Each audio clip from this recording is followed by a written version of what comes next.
on 1395, Adelaide's 5AA. This is Driving with DIXON. That it is, Wednesday nights right here on 5AA, Driving with DIXON. Thanks to Louver House, the leaders in transforming your outdoor space into a great entertainment area with an opening and closing roof. Sam Datto alongside Charlie Dixon himself. Charlie, good evening. Good evening, mate. How are we? We're good. Now, before we get going, and I just want to preface this with you had absolutely nothing to do with this, but I just had some spare time before. Yep. Return to form for yourself. This one's a bit straighter. This is a good kick. It's a goal. He's very happy as King Charles. And Dixon gets his first of the night. Gives it back to Houston. Standing start. Right foot shot, a goal across the face. Mark taken. Big Charlie takes a few steps, snaps a goal, and he's finished it. That's 2 for the night for Charlie. Charlie does anything, it's earth-moving. He's kicked 2, now he's kicked 3. He made the goal umpire work a fair bit. He was dancing like Fred Astaire. Deep into 50 though, and Charlie in front takes an easy mark. That was way too easy, wasn't it? 34 shots on goal. Umpire doesn't move, says Charlie, give yourself 4.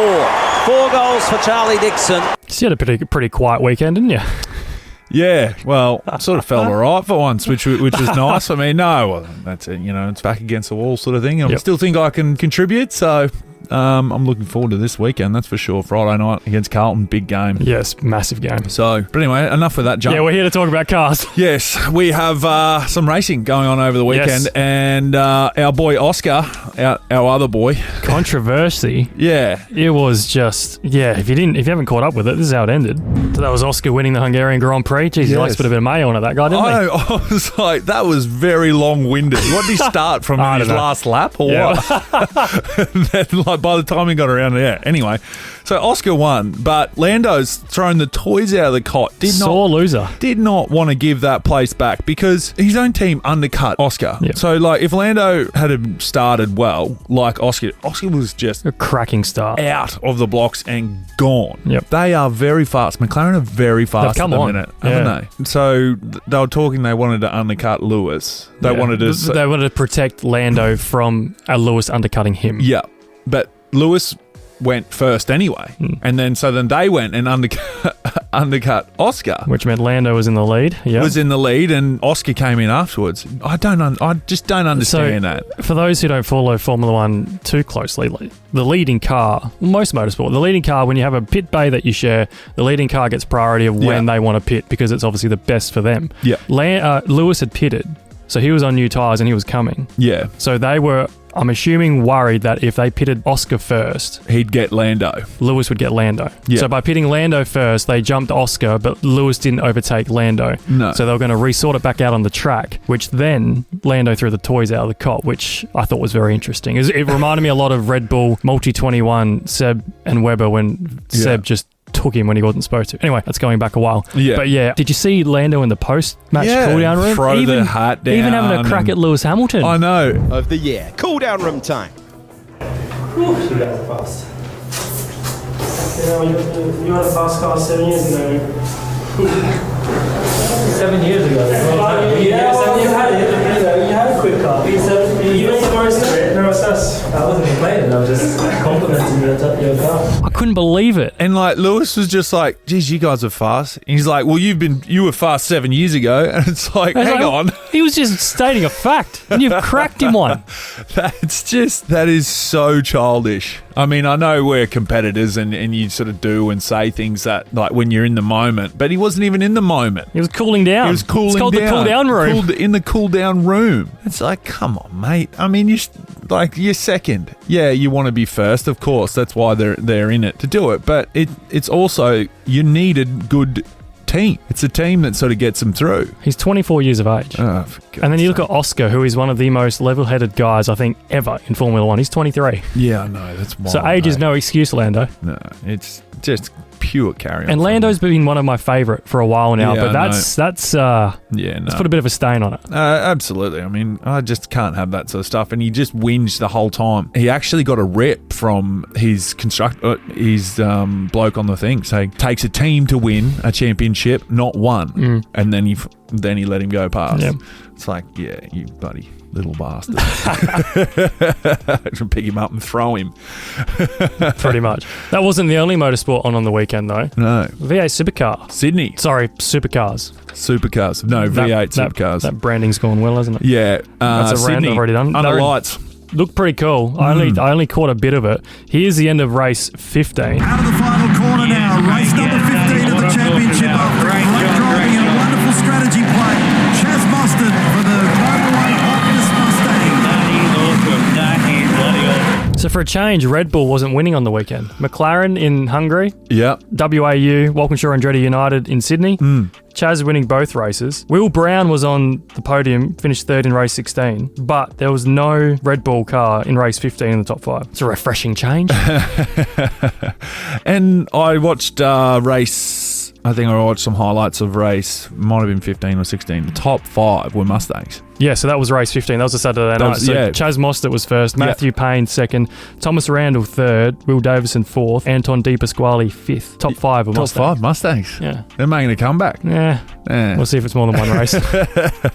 Actually, I ran into Brock on the Gold Coast last Feeney? weekend. Feeney, yeah. He's a nice young kid. He is, because I've done a couple of things with at AC Delco down here and just sort of crossed paths and said g'day, and then walked out of Justin Lane in Burleigh, and I was having pre-game pizza and pasta and with my parents, and Brock's down there. I'm like, g'day, mate. And Did he say who are you? yeah, no. Yeah, no. We're No, good of course, mates, mate. of course. We're good mates. And yeah, he's just sort of catching up with some mates, and because they were just in NT, I reckon. Yeah, they would have been. Yeah, came back. Yeah. So yeah, it's good to sort of catch up with him. I'd like to sort of catch up a little bit more in the pits and see all these stuff again. So hopefully when it comes in, because this year's 500 is going to be absolutely mental. There's a lot going on. There's a lot going on, and so Supercross and all the other jazz that's happening like normal. It's they've done it very well, and I can't wait for that. You going to be involved again?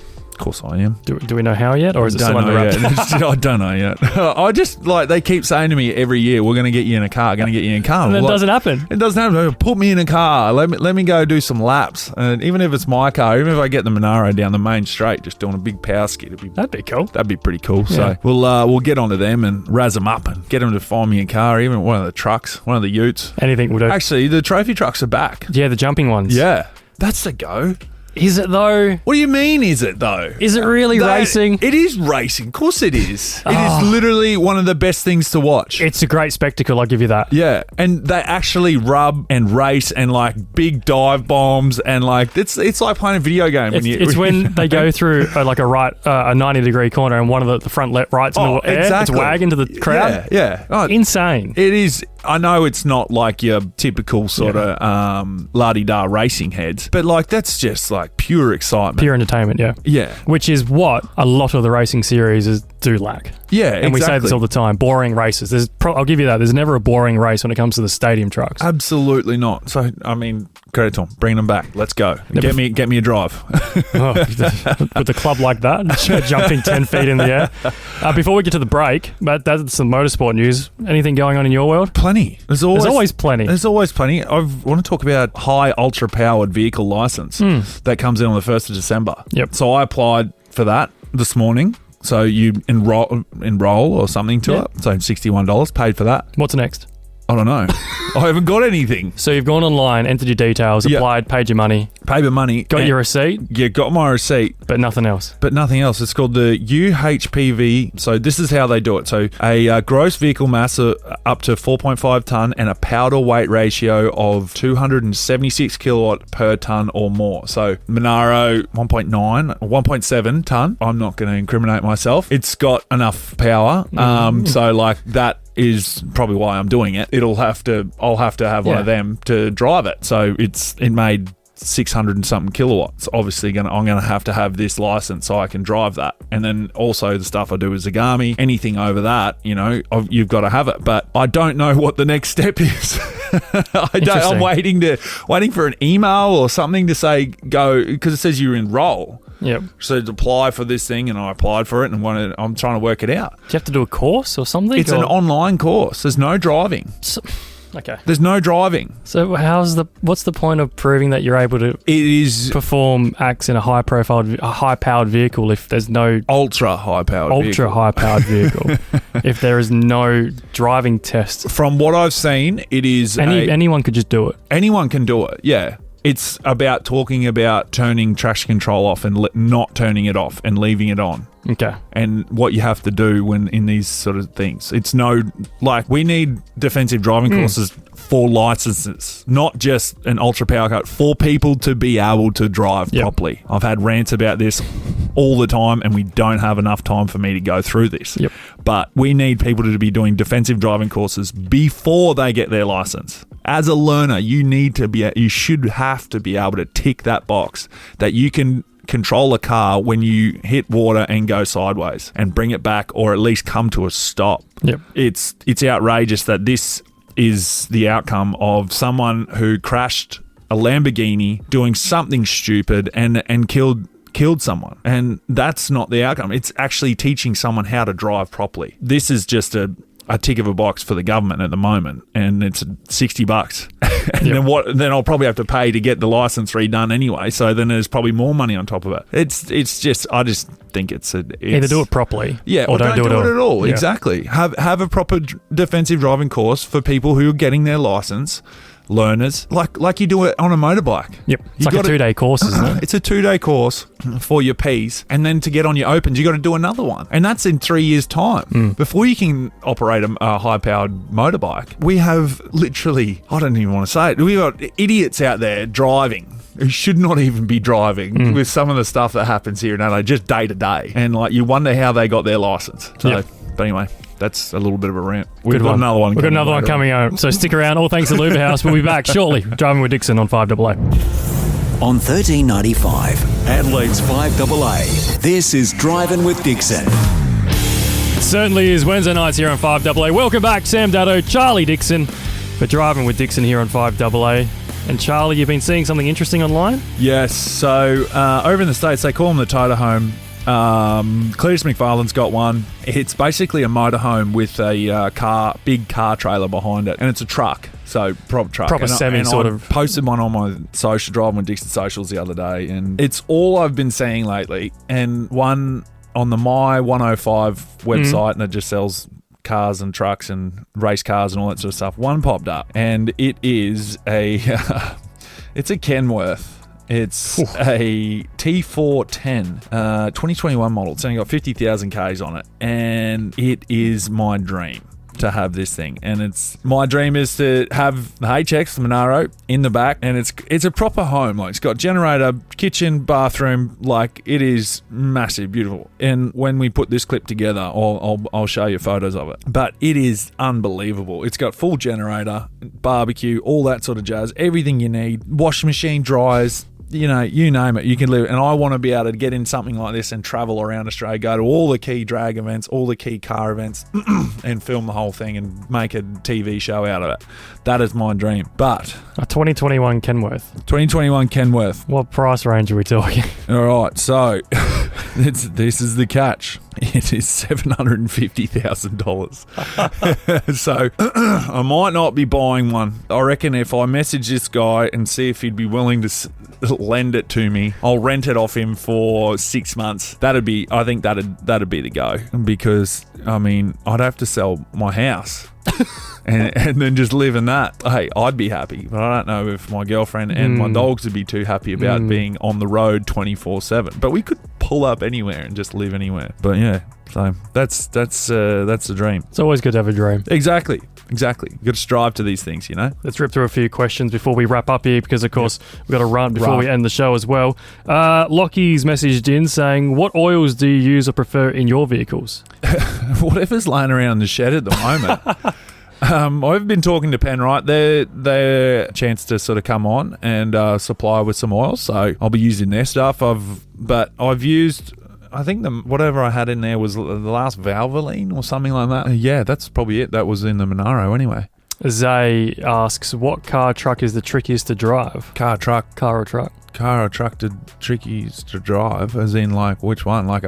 a proper truck or Loretta? I reckon Loretta. Yeah, Loretta's probably, because it's big and old and it's just what you get used to, I guess. Yeah, that's the thing. I remember I went up from a Subaru Liberty, was Yeah. like my second car, manual little thing to get around in, to my VF. Yeah. And I bought a VF. 2 days in, I'm like, oh, I've made a terrible mistake. This is so uncomfortable. I can't get used to the clutch. It just feels so big. And then after a week, you're like, no, we're good. Yeah, exactly. That's what you get used to. Yeah, that's it. I mean, I've been driving an old four-drive Hilux around lately because Loretta's got a bit of a alternator issue, just chewing through alternators at the minute. So, but I've actually really loved driving the old turbo diesel Hilux. It's been nice for just a change though. Yeah, and then change up. I'm actually in Loretta today. Yeah, I saw it out the front. But Loretta's still just the ultimate cruiser, so I still love it. Drift Squid. Interesting name. What career would you prefer if you had the chance? F1 or MotoGP? Income is still the same. I'd love to see you on a MotoGP bike. Drift Squid, he's a good mate. He's been in Sydney, Japan, drifting. He's got the RB BMW M3. He's been on my channel before, and he's actually coming back to Adelaide, so I'm keen to catch up and do some content with him. But that is a really good question. It'd have to be F1. I love the motorbikes as well, but I am way too big for a motorbike like that, especially those ones. But I love it. Cars. I love four wheels, probably a little bit more than two. I'm the same. And but yeah, definitely that one. Before we wrap, what's wrong with the freeway? What's wrong with the tunnels?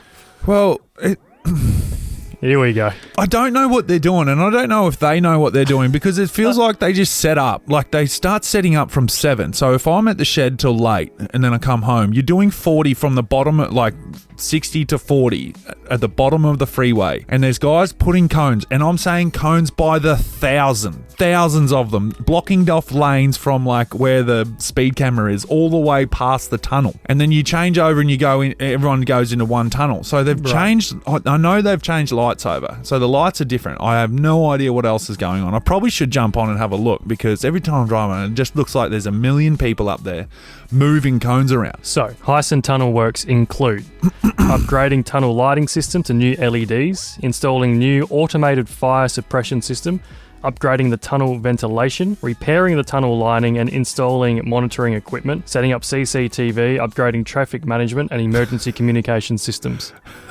It seems pretty reasonable, doesn't it?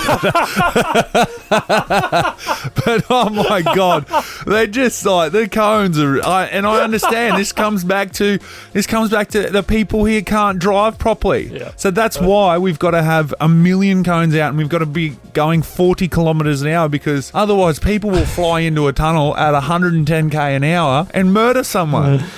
But I'm just having a bit of a whinge. That's fine. It's your Because show, you can do what you want. I mean, I drive up there every day, every night, and sometimes they just seem like they're taking the piss.